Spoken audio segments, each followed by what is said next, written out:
اعوذ باللہ من الشیطان الرجیم بسم اللہ الرحمن الرحیم۔ صحیح مسلم حدیث نمبر 1011 مان سے روایت ہے کہ میں نے اپنے باپ سے سنا، انہوں نے کہا کہ میں نے مسروق سے پوچھا، جس رات جنوں نے قرآن آ کر سنا تو رسول اللہ صلی اللہ علیہ وسلم کو اس بات کی خبر کس نے دی؟ انہوں نے کہا، مجھ سے تمہارے باپ یعنی عبداللہ بن مسعود رضی اللہ عنہ نے بیان کیا کہ آپ صلی اللہ علیہ وسلم کو جنوں کے آنے کی خبر درخت نے دی۔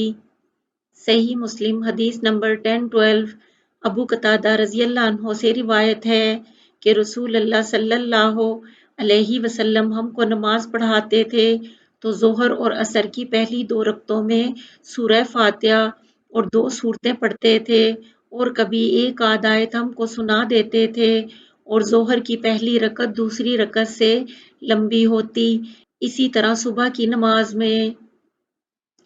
صحیح مسلم حدیث نمبر 1013 ابو قتادہ رضی اللہ عنہ سے روایت ہے کہ رسول اللہ صلی اللہ علیہ وسلم ظہر اور عصر کی پہلی 2 رکعتوں میں سورہ فاتحہ اور ایک ایک سورت پڑھتے تھے، اور کبھی ایک آدھ آیت ہم کو سنا دیتے، اور پچھلی 2 رکعتوں میں صرف سورہ فاتحہ پڑھتے تھے۔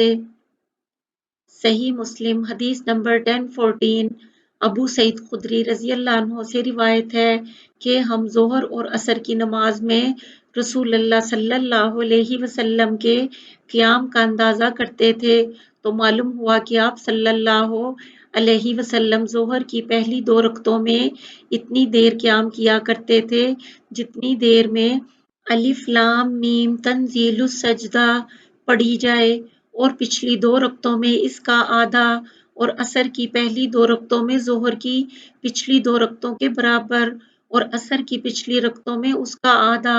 اور ابو بکر ایک راوی نے اپنی روایت میں سورہ الف لام میم تنزیل سجدہ کا ذکر نہیں کیا بلکہ 30 آیتوں کے برابر کہا۔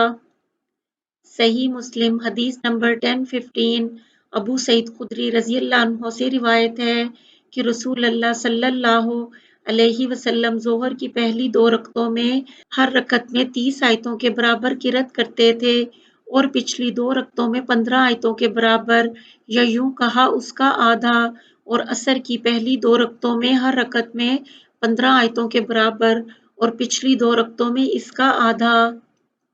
صحیح مسلم حدیث نمبر 1016 جابر بن سمرہ رضی اللہ عنہ سے روایت ہے، کوفہ والوں نے عمر رضی اللہ عنہ سے سعد رضی اللہ عنہ کی شکایت کی، یعنی ان کی نماز کی۔ عمر رضی اللہ عنہ نے سعد رضی اللہ عنہ کو بلا بھیجا، وہ آئے، انہوں نے بیان کیا جو کوفہ والوں نے نماز کی شکایت کی تھی۔ سعد رضی اللہ عنہ نے کہا، میں تو رسول اللہ صلی اللہ علیہ وسلم کی طرح نماز پڑھاتا ہوں، اس میں کمی نہیں کرتا، پہلی 2 رکعتوں کو لمبا کرتا ہوں اور پچھلی 2 رکعتوں کو مختصر کرتا ہوں۔ عمر رضی اللہ عنہ نے کہا، اے ابو اسحاق، تم سے یہی امید ہے۔ صحیح مسلم حدیث نمبر 1017 مذکورہ روایت اس سند سے بھی مروی ہے۔ صحیح مسلم حدیث نمبر 1018 جابر بن سمرہ رضی اللہ عنہ سے روایت ہے، عمر رضی اللہ عنہ نے سعد رضی اللہ عنہ سے کہا، لوگ تمہاری شکایت کرتے ہیں ہر بات کی، یہاں تک کہ نماز کی بھی۔ سعد رضی اللہ عنہ نے کہا، میں تو پہلی 2 رکعتوں کو لمبا کرتا ہوں اور پچھلی 2 رکعتوں کو مختصر پڑھتا ہوں، اور رسول اللہ صلی اللہ علیہ وسلم کی پیروی میں کوتاہی نہیں کرتا۔ عمر رضی اللہ عنہ نے کہا، تم سے ایسا ہی گمان ہے، یا میرا گمان تمہارے ساتھ ایسا ہی ہے۔ صحیح مسلم حدیث نمبر 1019 اس سند سے سیدنا جابر بن سمرہ رضی اللہ عنہ کے حوالے سے مذکورہ حدیثوں کی مانند آئی ہے، مگر اس میں یہ الفاظ زیادہ ہیں کہ دیہاتی مجھے نماز سکھاتے ہیں۔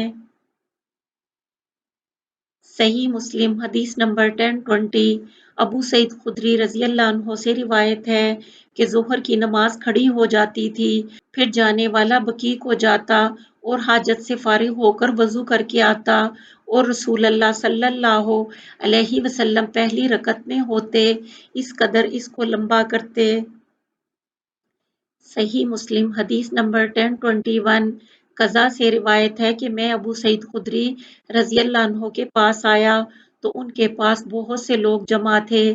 جب سب چلے گئے تو میں نے کہا میں تم سے وہ باتیں نہیں پوچھتا جو یہ لوگ پوچھتے تھے، بلکہ میں تم سے رسول اللہ صلی اللہ علیہ وسلم کی نماز کے بارے میں پوچھتا ہوں۔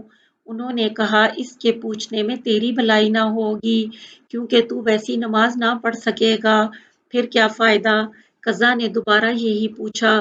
جب ابو سعید رضی اللہ عنہ نے کہا کہ ظہر کی نماز کھڑی ہوتی اور ہم میں سے کوئی بقیع کو جاتا اور حاجت سے فارغ ہو کر اپنے گھر آ کر وضو کرتا، پھر مسجد میں آتا، دیکھتا تو رسول اللہ صلی اللہ علیہ وسلم پہلی رکعت میں ہوتے۔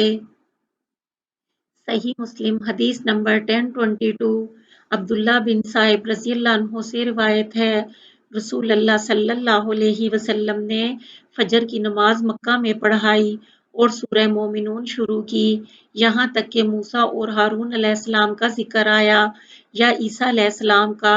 شک ہے محمد بن عباد کو جو اس حدیث کا راوی ہے یا راویوں کا اختلاف ہے۔ آپ صلی اللہ علیہ وسلم کو کھانسی لگی تو رکوع کر دیا۔ عبداللہ بن صائب رضی اللہ عنہ اس وقت موجود تھے۔ عبدالرزاق کی روایت میں ہے آپ صلی اللہ علیہ وسلم نے قرأت موقوف کر دی اور رکوع کر دیا۔ صحیح مسلم حدیث نمبر 1023 عمرو بن حرس سے روایت ہے رسول اللہ صلی اللہ علیہ وسلم نے فجر کی نماز میں واللیل اذا عسعس پڑھی۔ صحیح مسلم حدیث نمبر 1024 قطبہ بن مالک رضی اللہ عنہ سے روایت ہے کہ میں نے نماز پڑھی اور رسول اللہ صلی اللہ علیہ وسلم نے نماز پڑھائی تو سورہ قاف پڑھی۔ جب آپ صلی اللہ علیہ وسلم نے یہ آیت پڑھی وَالنَّخْلُ بَاسِقَاتٍ میں بھی اس کو پڑھنے لگا لیکن مطلب نہ سمجھا۔ مطلب اس کا یہ ہے اور کھجور کے لمبے لمبے درخت جن میں گھنے خوشے لگے ہیں۔ صحیح مسلم حدیث نمبر 1025 قطبہ بن مالک رضی اللہ عنہ نے رسول اللہ صلی اللہ علیہ وسلم کو فجر میں پڑھتے سنا وَالنَّخْلَ بَاسِقَاتٍ لَهَا طَلْعٌ نَضِيدٌ۔ یہ آیت سورہ قاف میں ہے۔ صحیح مسلم حدیث نمبر 1026 نوید بن علاقہ نے اپنے چچا قطبہ بن مالک رضی اللہ عنہ سے سنا انہوں نے رسول اللہ صلی اللہ علیہ وسلم کے ساتھ فجر کی نماز پڑھی۔ آپ صلی اللہ علیہ وسلم نے پہلی رکعت میں یہ پڑھا وَالنَّخْلَ بَاسِقَاتٍ لَهَا طَلْعٌ نَضِيدٌ اور کبھی کہا کہ سورہ قاف پڑھی۔ صحیح مسلم حدیث نمبر 1027 جابر بن سمرہ رضی اللہ عنہ سے روایت ہے رسول اللہ صلی اللہ علیہ وسلم فجر کی نماز میں سورہ قاف والقرآن المجید پڑھتے تھے اور باقی نمازیں ہلکی پڑھتے تھے۔ صحیح مسلم حدیث نمبر 1028 سماک سے روایت ہے میں نے جابر بن سمرہ رضی اللہ عنہ سے پوچھا رسول اللہ صلی اللہ علیہ وسلم کی نماز کے بارے میں۔ انہوں نے کہا آپ صلی اللہ علیہ وسلم ہلکی نماز پڑھتے تھے، ان لوگوں کی طرح بڑی بڑی صورتیں نہیں پڑھتے تھے اور فجر کی نماز میں قاف والقرآن المجید یا اس کے برابر صورتیں پڑھتے تھے۔ صحیح مسلم حدیث نمبر 1029 جابر بن سمرہ رضی اللہ عنہ سے روایت ہے کہ رسول اللہ صلی اللہ علیہ وسلم ظہر کی نماز میں واللیل اذا یغشی پڑھتے اور عصر میں بھی اتنی بڑی صورتیں اور فجر کی نماز میں اس سے لمبی صورتیں پڑھتے تھے۔ صحیح مسلم حدیث نمبر 1030 جابر بن سمرہ رضی اللہ عنہ سے روایت ہے رسول اللہ صلی اللہ علیہ وسلم ظہر کی نماز میں سبح اسم ربک الاعلی پڑھتے تھے اور فجر کی نماز میں اس سے لمبی صورتیں پڑھتے تھے۔